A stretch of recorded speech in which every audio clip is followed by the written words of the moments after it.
Aaron Bean has been terrorizing online poker for a few years now, and he has earned his reputation as a player to be feared.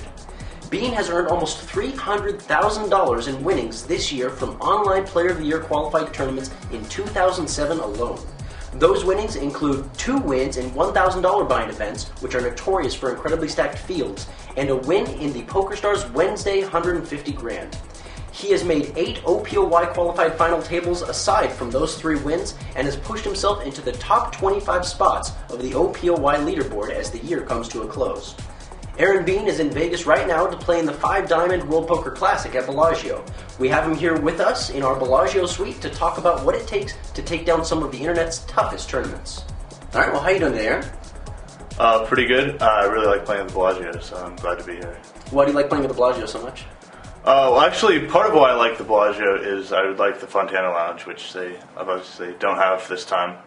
But I think the tournaments here are run really well. I think the staff are, always going to do the right thing. It's always going to be fair, and they have good structures too. So I like to play here. So, I mean, Jack McClellan in particular, probably because he's like kind of the famous tournament director. You think he does a really good job with all of his house rules and everything like that, then? Yeah, he has a really good reputation as far as getting things right.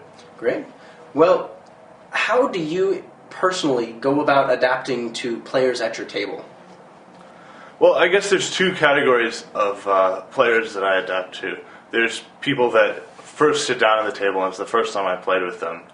And then there's people that I play with like every day that I'm constantly adapting to. Mm-hmm. So I guess people that I play with the very first time, like right when they sit down, I tend to make like really fast judgments. Like I'll see someone play one hand, I'll tend to really emphasize it and start building a profile right away. Like if I see someone limp in, even if only one time, like I'll assume that that player is going to limp in with his like weaker hands and raise his stronger hands, and that he's going to be a straightforward player. And if I'm wrong, I can always go back and change it. But I like to have something to go with right away.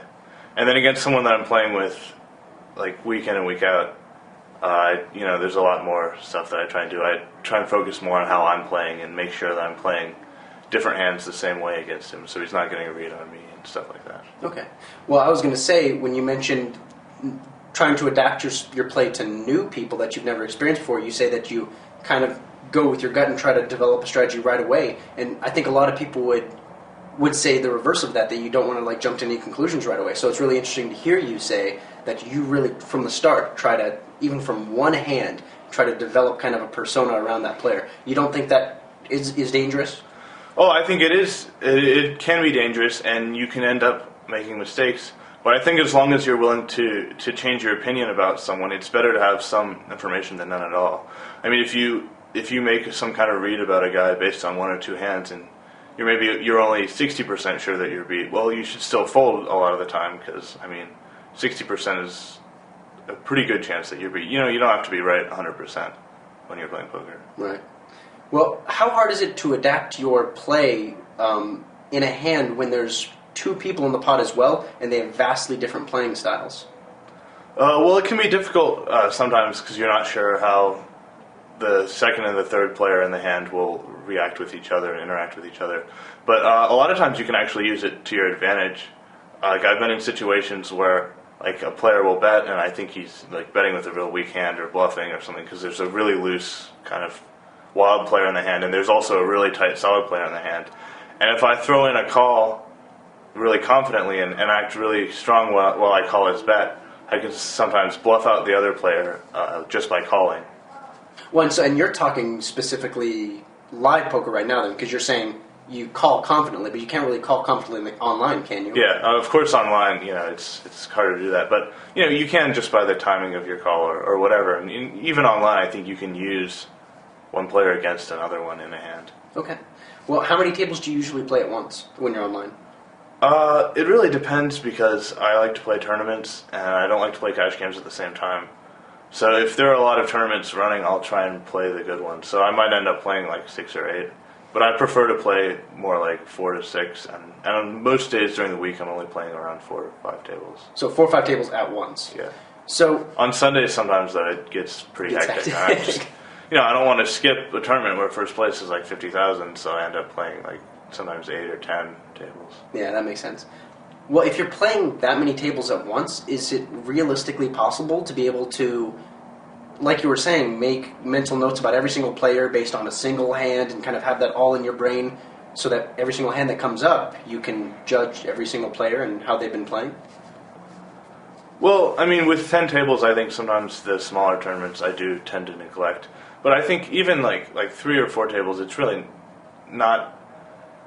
It's not as difficult as you would think because you have a nice anchor of, they usually have a picture that goes with their image, and most of the player names are pretty colorful. So it's not hard to remember, like just a particular trait, like someone who's aggressive or something like that. Okay. Well, so I mean, what techniques do you use to help you remember that stuff aside from like avatars and names? Is there anything else? Do you use the note-taking systems?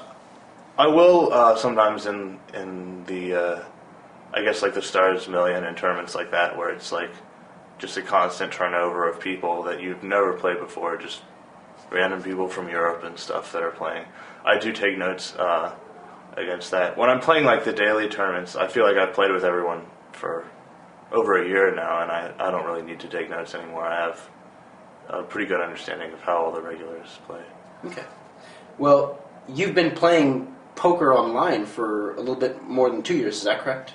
Yeah, probably over 2 years if you count like play money and stuff. I've been playing, I guess, like professionally for maybe a year and a half or so. Okay. Well, I mean, that's a relatively short amount of time, but I guess, in online poker years, that's kind of equivalent to a decade almost, just because you see so many hands. What tools do you use to improve your game over that span of time? What tools have you used over that span of time to improve as a player? Well, when I play cash games, I've used Poker Tracker, of course, to keep track of my results. And for a while, I had a spreadsheet that I put my tournaments in. Actually, I don't keep quite as good track of my results anymore that I used to. I've kind of gotten lazy about that just because I assume that I'm going to have good results eventually, and I don't really worry about like losing streaks anymore. But I think keeping track of my results has been an important tool. I've talked over. I use Instant Messenger a lot to talk to my friends about hands and stuff. I actually prefer talking over Instant Messenger to other like telephone or whatever for poker, just because it's easier to remember. Like if you forget like what someone did pre-flop, you can just scroll up and see what they told you, rather than having to go back. Wait, what did you tell me? Right. And stuff. I also, when I became an instructor at Card Runners, of course, that came with a membership to the site, and I watched all the videos on there a lot. And I think that's helped me a lot. Even now, before a big tournament, I'll watch a couple of videos, like in the couple days before I play, and just try and go through everything again. It's good to have a lot of reinforcement, I think. Okay. Well, speaking of reinforcement and kind of learning from other players, did you have any mentors when you were making your way up the ranks? Well, when I first started playing, one of my friends that I knew before poker, Jeff Garza, had been playing online poker a little bit, and he'd been playing a little bit before I had, and he had just picked it up really quickly. And so he was someone that I used to ask. I used to have a ton of questions for him, and he would watch me sometimes when I was playing and give me advice afterwards and stuff like that. And so he was helpful, like as a real beginner. As I kind of like grew and like started to develop my own game, I found it to be a little less helpful, and now I pretty much rely on myself more to just kind of think over my own hands and stuff. Okay. Another friend of mine, Kush Patel, I actually started out sort of, he had played other forms of poker, but he hadn't played many tournaments. I started out helping him play tournaments, and he's become so good that I ask him for advice a lot now, actually more than he asks me. But so he's helped me a lot too. That's great. Well, what's giving you the most trouble in poker right now? Like, what leaks do you have that you know of? I don't know. It's hard to say. It's never easy to find holes in your own game. I mean, that's why there are holes in the first place. There are a lot of different things with cash games that I need to improve. I mean, I could go on and on. But I think both in cash games and in tournaments, I still have trouble with situations where I raise before the flop and someone re-raises me in position, or post-flop where like I bet and someone raises me in position, and there's like on the flop when there's still a turn of the river left to play. it can be really tough when you call a bet and there's like multiple streets left, and the guy's going to be putting pressure on you, and you're not really sure. But if you re-raise, like sometimes he'll just fold, so you're not really sure what to do. So you have to kind of call and kind of like make another decision after that. So that's something that I think I'm still learning new ways to deal with that. Okay. What's the best tournament to play online right now?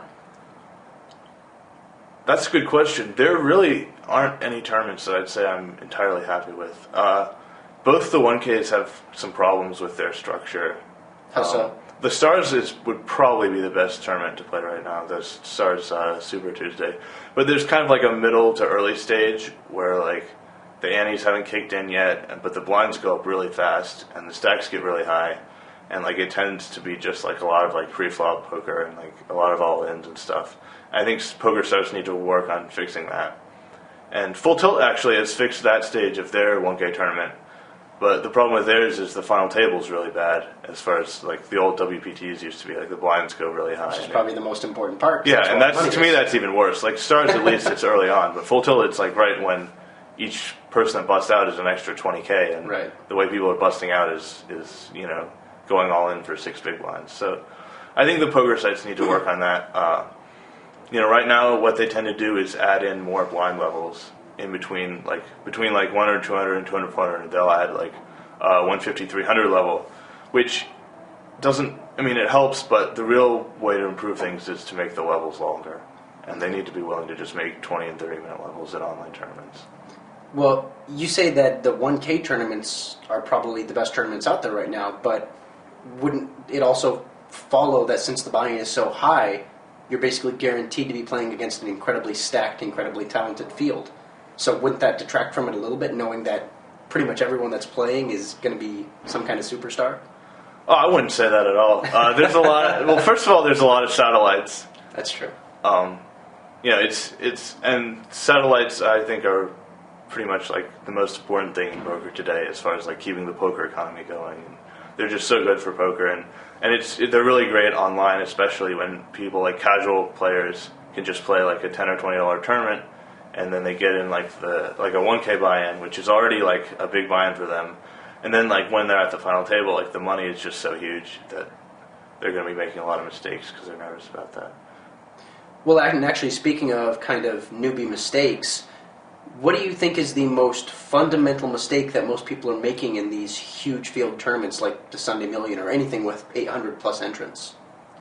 Well, I think it depends on what stage of the tournament you're talking about.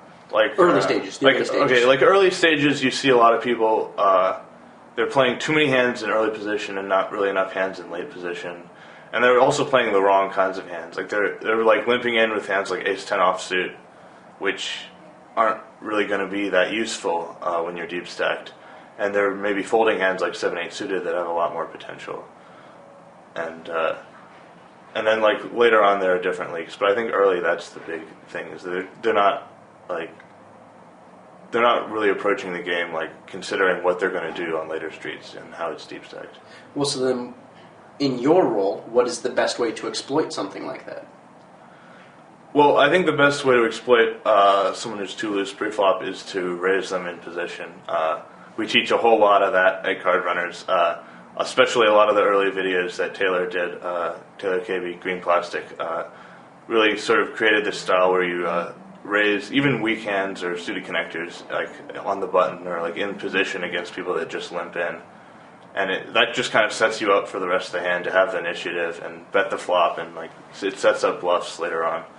I also think it's important to get as much value as you can.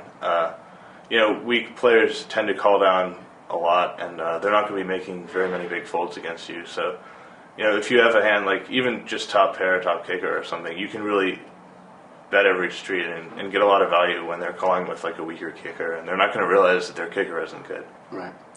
Well, you mentioned kind of setting up bluffs in position, especially on the button by raising or re-raising, and then betting again on the flop. But a lot of people, especially when they aren't quite as talented or experienced at poker, they'll try something like that, and then they'll just get caught up in the bluff and, continue with it on the turn and the river, even though they have so much evidence to the contrary. So what kind of advice can you give to avoid that at all costs? Well, I think when you're talking about whether you should continue bluffing on multiple streets and whether you should even bet the flop, the most important thing to consider is the flop texture. Like flops that have a lot of potential draws and like potential two pairs or sets or whatever. Like 8, 9, 10 with like 2 spades or something is like a flop where it's not a good spot to bluff. Because someone like, for example, with Jack 10 is going to call partly because he thinks his 10 might be good, and also partly because he wants to hit a straight. And he might just put you on like the spade draw in the example I said. And so like boards like that are boards where you maybe shouldn't even try to win the pot. You should just give up if you have ace high. But if you do make a play at the pot, it might be better to go ahead and bet all the way and bet on the river too, in case your opponent has a draw that missed. Whereas like boards that don't really have a lot of possible draws, like king 7 deuce or something, would be a better spot for like what you're talking about, which is like take one shot at the flop, and if someone calls you on a king 7 deuce flop, when you make a big bet, he probably has a king, and you should probably just give up and call it quits. Okay. Well, the last question I have for you is, what's the best advice that you could give someone who, say, wants to quit school or quit their day job within like a month and play poker professionally? That's a good question. Also, well, I mean, I guess the first advice I would give would be don't do it. I mean, it's the thing with poker is there's so much luck involved that it's easy to win for a couple weeks or even a couple months and think that you're just going to keep winning forever, and then your luck can change and you can just lose all your money. I wouldn't recommend anyone quit school or a job or something unless you have like at least 100,000 hands of cash games that you've played and you know that you're winning the whole time. 100,000 hands, and not just 100,000 hands at 1-2 no limit, and then you decided to play 10-20 no limit for the last 1,000 hands, and you stack some guy, and that's where all your profit comes from. You have to really put in the hours and stay focused and not be tempted to gamble. And if you can do that, and if you can really put in the hours, then poker might be a good job for you. But if you're not willing to cobble together those results even while you have a job, then there's no reason to think that you'll be able to sit at home 8 hours a day and put in the hours that you need to. Right. All right. Well, I really appreciate you coming here, and thank you very much for everything. All right. Thanks. And thank you for watching the Online Zone on Card Player TV.